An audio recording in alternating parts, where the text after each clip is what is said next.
sebut kat telinga dia pelan-pelan, la ilaha illallah.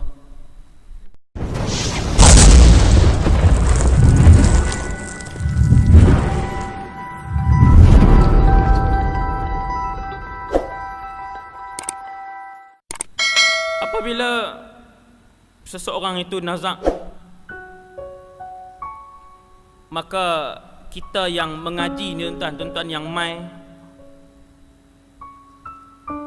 kuliah pagi ni, mak kita nazak, ayah kita, adik kita, jiran kita, anak kita dan sebagainya, duduk di samping dia, kemudian baringkan badan dia atas lambung kanan dan mukanya menghadap ke kiblat. Kalau susah dia pun tak boleh bergerak apa dah, bagi kepala belah sana, angkat sikit, kaki dia menghadap kiblat. Buat benda-benda hak Nabi ajak ni untuk memudahkan dia, memuliakan dia, untuk mengundang keberkatan Allah apabila kita buat benda yang disunahkan oleh Rasulullah sallallahu alaihi wasallam ajak. Apabila orang dia ihtidar ataupun dia nazak. Nazak ni kadang-kadang ada orang sejam ya, kita boleh tahu. Tuan-tuan, nazak ni dia tengok satu tempat dia, makan tak mau dah, cakap tak jawab dah. Kadang seharian. Jangan biang orang-orang yang bukan mahram duk pergi masuk, duk pegang dia, angkat tangan duk letak. Tuan-tuan, benda tu dosa. Dan dia tersiksa dengan benda tu. Ni kita duk masuk siapa nu, adik-beradik berapa nu, bau-bau kucing ke bau macam apa, berapa jauh nu, duk masuk, duk perbetul lah, duk pegang kepala, duk. Ni anak-anak mana? Panggil anak-anak. Panggil suami, panggil isteri, panggil ayah yang boleh pegang dia. Waktu nazak tu kita tengok, kita tahu. Nabi kata, laqinu mautakum, la ilaha illallah. Sebut kat telinga dia pelan-pelan, la ilaha illallah. Jangan duk pasang Quran bagi kuat, itu juga makruh. Pasang zikir kuat-kuat duk pasang satu rumah, makruh tuan-tuan. Orang yang nazak ni dia nak tenang. Bahkan kata Amr bin al-As, ketika mana aku nazak nanti, jangan siapa yang pakai baju merah, kerana aku takut roh aku yang nak keluar tu, tengok merah tu, dia sangka yang tu api, maka dia akan jadi takut. Kita duk riuh rendah tempik daripada dapur, nak beli ayam berapa ekor, nu nak masak dia beradik balik ramai. Biar suasana tenang.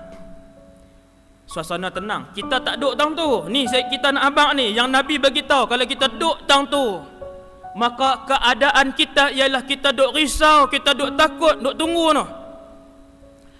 Pintu akhirat, dimensi pintu akhirat sedang dibuka sedikit demi sedikit. Sebab tu yang diam tak kata apa dah tu. Tuhan duk buka dah no. Kita tengok. Malaikat Israel dalam perjalanan bersama dengan pasukannya. Pasukan dia tuan-tuan, satgi tekan hurai, duduk satgi perasaan tak ada no. Kan? Tak ada nasib lah tuan-tuan no. Dia nak main dengan pasukan dia. Tuan-tuan, Nabi kata biar tenang suasana tu. Nabi kata bisik di telinga dia, la ilaha illallah. Dia yang paling elok sekali, orang yang paling rapat dengan kita, anak kita, isteri kita, suami kita, ayah kita, mak kita. Ini paling rapat dengan kita. Bisik tu pula bila tengok dia tak sebut, jangan duk kata duk tepuk pipi dia pula, sebut oi. Memang kadang-kadang dia tak sebut, tapi dia dengar. Yang sedang nazak ni semua dia dengar. Dan dia sedang melihat dua alam ketika itu. Dia nak mula melihat dua alam. Memang dia nampak hak keliling dia, siapa hak duk lalu pakai seluar pendek, cucu dia lalu dalam keadaan tak tutup aurat, semua dia duk tengok. Dia duduk main ni, dia duduk imbah habis. Dia nak bertemu dengan Allah macam mana ni. Sebab tu jangan duk bagi orang tak tutup aurat duk pergi duk tang tu lah apalah.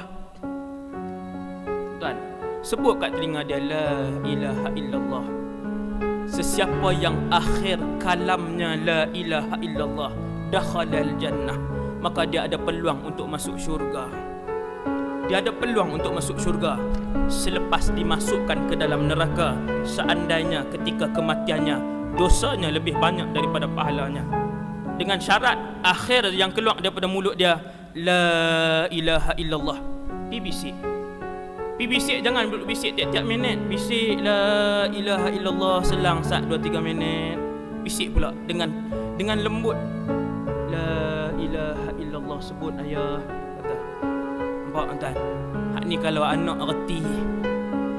Tak syarat ustaz tuan-tuan, tak syarat ustaz. Berapa ramai saya tengok yang bukan ustaz pun tapi reti, orang-orang saleh yang mengaji.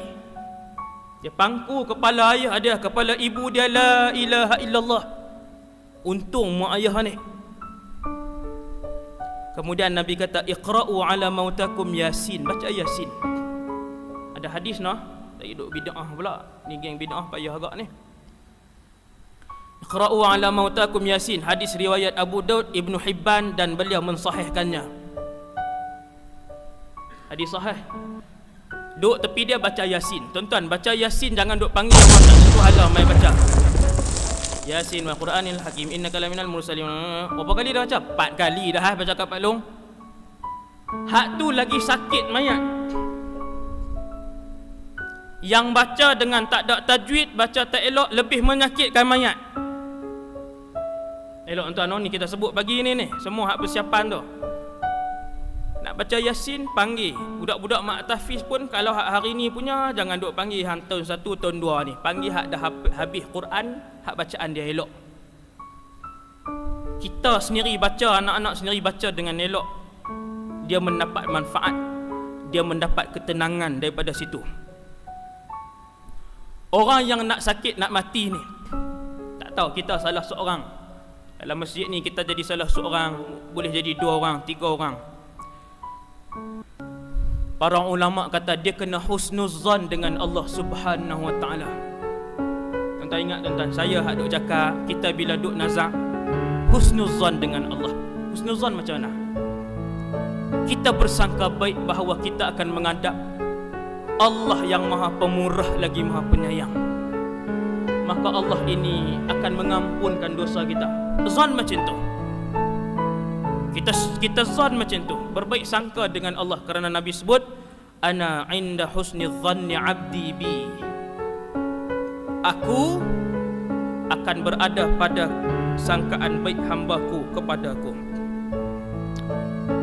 Bila seseorang tu mati, tak kiralah siapa pun, mak ayah kita, anak kita sebagainya, tutup mata dia.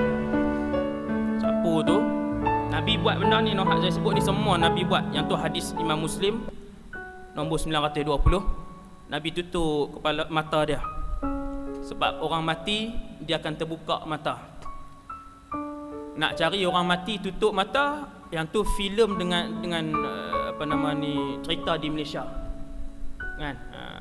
Orang lain semua maju dah buat filem kalau mati terbuka mata. Orang Malaysia sampai hari ni, kalau mati tutup terus. Lepas ambil mana tak tahu. Kan? Orang mati dia akan buka mata dia. Dia buka mata dia, kita tutup. Kemudian lembutkan tulang-tulang sendi dia. Gerakkan tangan dia pelan-pelan, kaki dia, gerakkan sendi-sendi dia, buh minyak sikit. Letakkan satu benda yang berat atas perut dia supaya perut dia tak kembung. Benda yang biasalah, jangan tak 20 kilo pula. Biasa sekilo 2 kilo tak. Tanggalkan pakaian, salin dengan pakaian yang baru, yang nipis, yang lain yang baru. Itu cara ringkas. Apabila seseorang tu dia nazak, maka malaikat pun turun dengan pasukannya. Malaikat ni nama dia yang sahih adalah Malakul Maut.